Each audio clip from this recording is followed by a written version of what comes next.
Okay, Game of Thrones Season 8 finale, the last episode ever of Game of Thrones.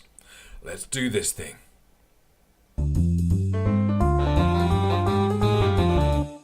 Yep, I'm so excited I even remembered the fact that I have a title guard to use in my videos, so there we go. So I'm not talking speculation, of course, anymore because there is nothing more to come. This is it. This is the finale of Game of Thrones. And I just want to put a few things to one side before I really get into my discussion here. Because, you know, this is everywhere on the internet right now. You've seen other videos about this. I've seen other videos about this. I've read articles. I've had arguments with friends and my wife about the finale for Game of Thrones. And let's just put pacing out of the way. Let's say, okay, I agree, and I do, that across this season generally, there have been massive pacing issues. Certain things should have had more room to breathe and didn't get it. And that's no different here in the finale than it is with any other part of the show this season. But take that pacing and put it to one side. I'm not going to worry about it. I'm not going to talk about it. That's the last time I mentioned pacing in this video. With that aside then, what did I think of the ending? What did I think of where the characters we've been following for 8 seasons, 10 years, what do I think about where they ended up? And for the most part, I am actually really happy with where this episode took us. I know people who are not. A friend of mine watched it a couple of days after us, and he was sitting on his Facebook Messenger, basically drunk messaging us the entire show of all the stuff that he hated as he was seeing it.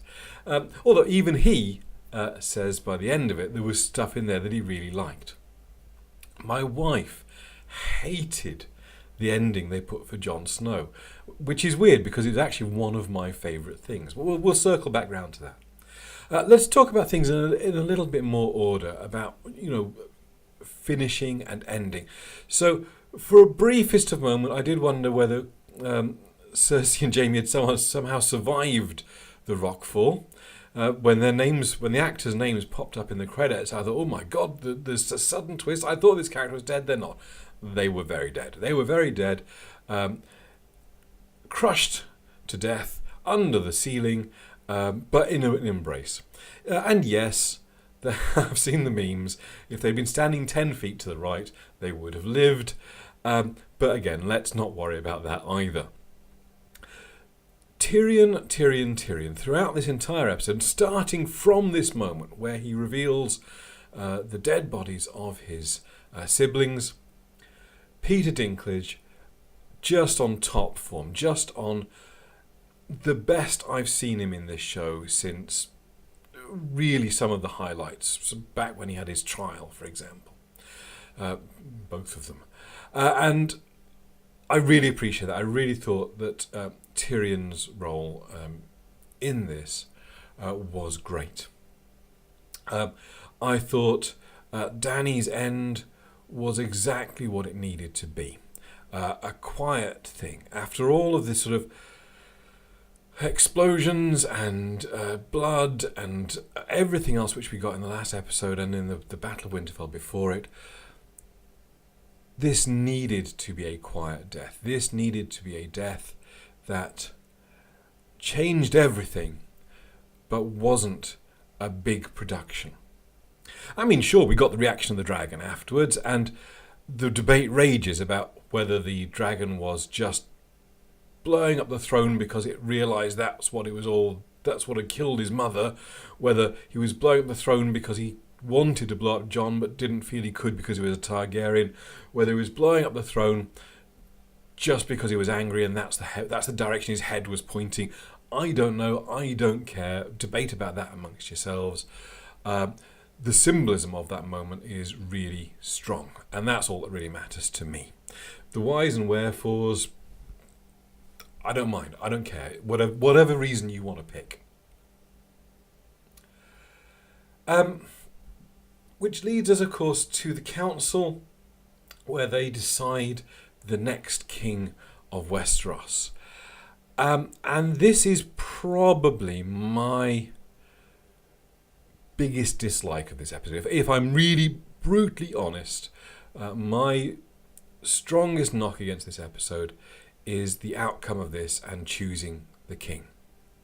First of all, there is the whole kind of Grey Worm saying, no, Tyrion's not going to talk, and then letting him talk. Okay, fine. But really, what ruined... It didn't ruin the entire scene, that's unfair. There were some brilliant bits in this scene. I thought Sansa telling her uncle to sit down was hilarious. But the thing which really didn't do this scene any favours is Tyrion's line about Bran. Who has a better story than Bran the Broken?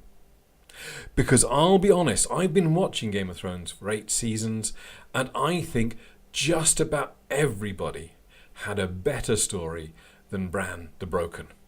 Hot Pie has a better story than Bran the Broken. Really, what's he done? I mean, okay, he's done a lot of stuff in terms of becoming the Three-Eyed Raven, thrown out of the tower, and all this kind of stuff. But none of that is really... I'm not interested in this story, and I got to see it along with him, in his point of view, for a lot of it, following along with him. And it was dull. It really was. Through 8 seasons, 7 seasons, he wasn't in one of them. He just a dull story. The biggest failing, I think, and people say Benioff and Wise didn't like the mystical stuff, and that's why that kind of side got pushed away. And maybe that's true. Maybe that's kind of part of it. But that line, "Who has a better story than Bran the Broken?"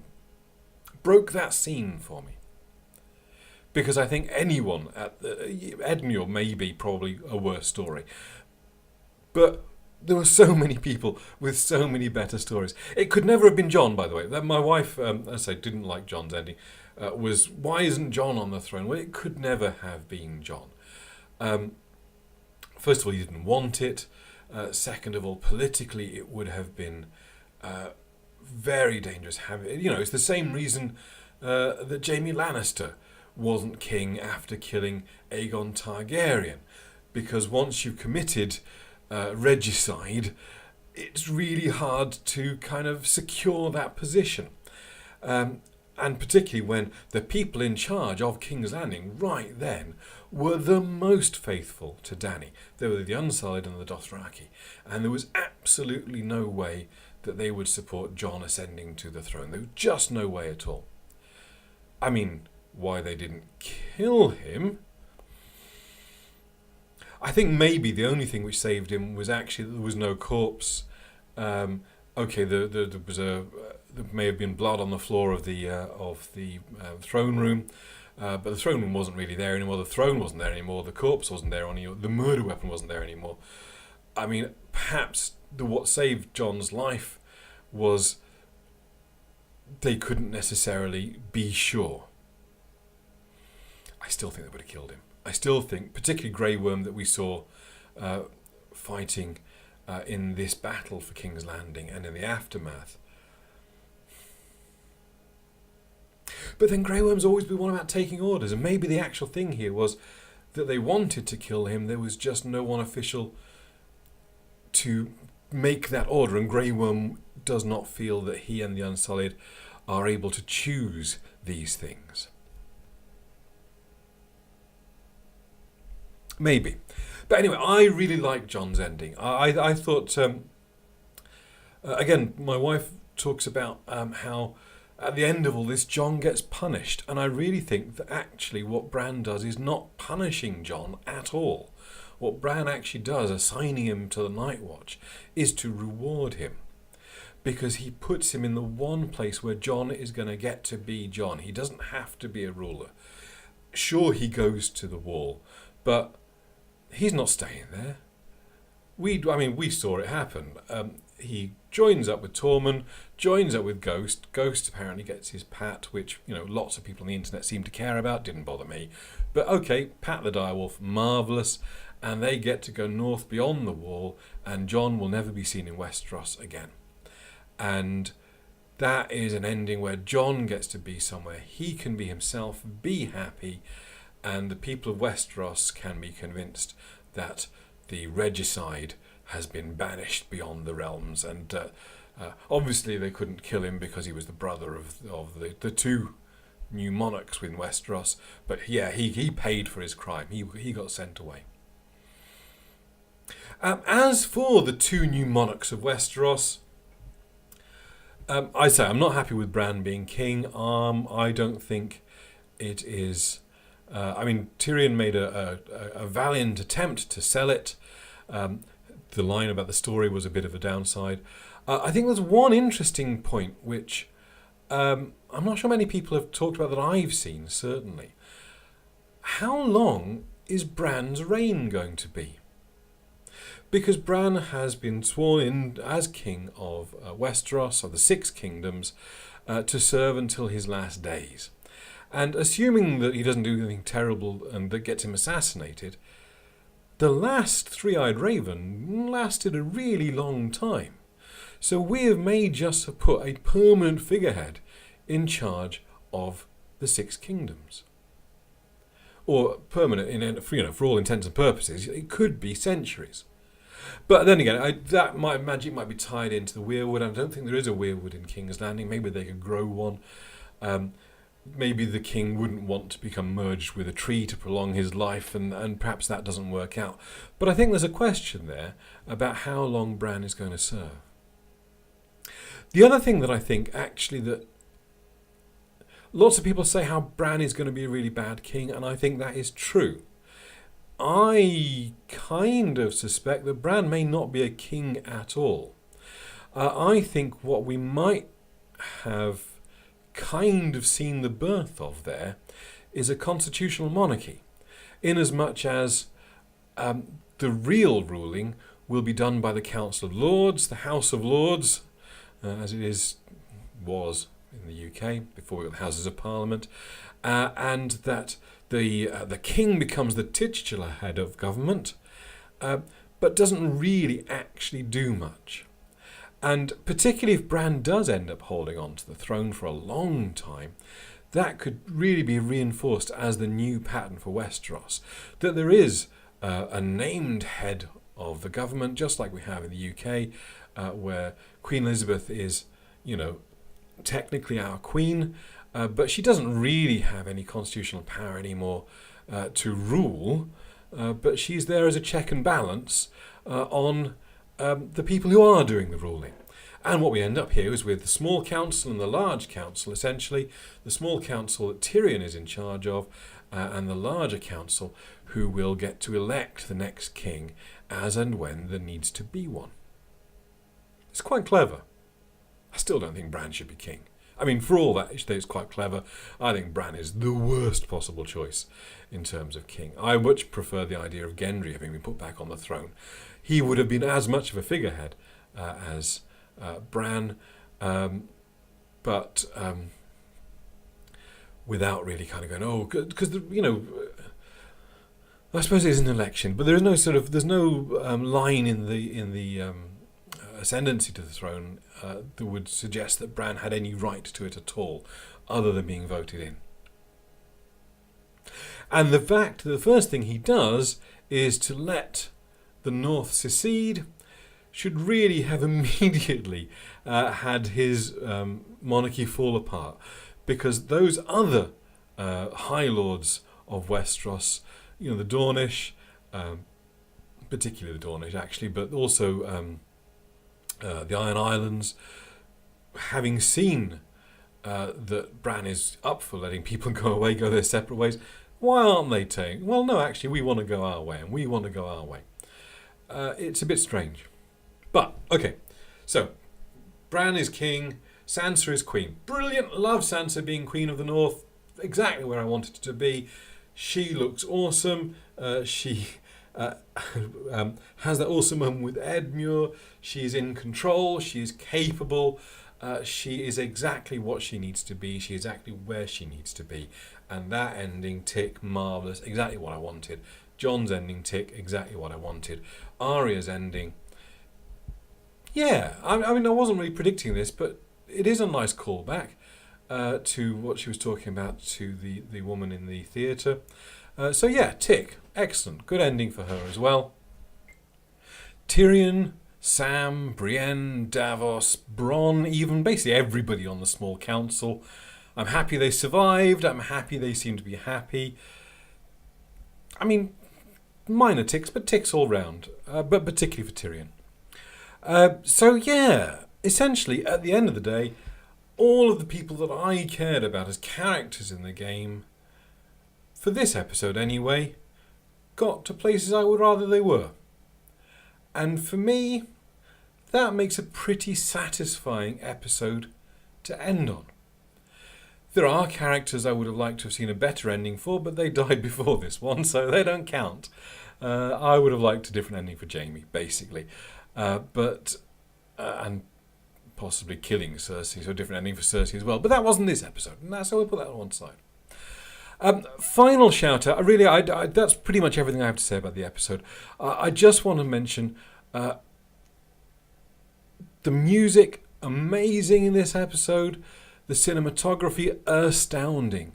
That one shot of Dany walking out of the ruins of the Red Keep with Drogon rising behind her, so the wings looked like... I mean, they must have had that shot in mind for years, and they've saved it for just that moment when Dany is at her darkest moment, highest moment, a bit of both, to be honest. Loved that. Thought that was fantastic. And the confrontation between her and Tyrion was very satisfying. So, I, on balance, was really happy with this finale. The season as a whole, as I have said, there are ways that I think it could have been stronger. But, yeah. Oh, one last thing. Let me just check the death pool from my wife and me. Hang on a sec. Glasses. So I predicted that Jon would live, that Tyrion would live, and that Theon would live. Although, as you may remember, immediately the next episode I realised I was going to be wrong about that. And I thought that Sam, Cersei and Brienne were all dead. So I got 2 out of 3 living right and 1 out of 3 dead right. So I got about a 50% hit rate on my predictions, which means you've wasted your time watching my videos because I clearly don't know what I'm talking about. My wife, on the other hand, she predicted that Jon, Sansa and Sam would all be alive at the end, which they were, and that Jaime, Dany and the Hound would all be dead by the end, which they all were. So I need to persuade my wife to be making videos about the next show that we watch together, because she clearly knows more than I do about this stuff. Anyway, thank you very much for watching. I've got one more Game of Thrones episode, one more Game of Thrones video that I want to do for you. I'm going to try and get that recorded on Friday, but it might not come out to the next week. And it is basically, I think I mentioned it last time actually, I've done a blog post about leadership styles in Game of Thrones, which I think, now that I've seen the ending, I want to offer a couple of extra bits on as well. But I will give you, I'll give you my thoughts on that in my next video. Thank you very much for watching. I hope you enjoyed all that. If you want to see more about me as a writer, check the box over here. If you want to go back and look at my past Game of Thrones reviews, check the box there. Cheers.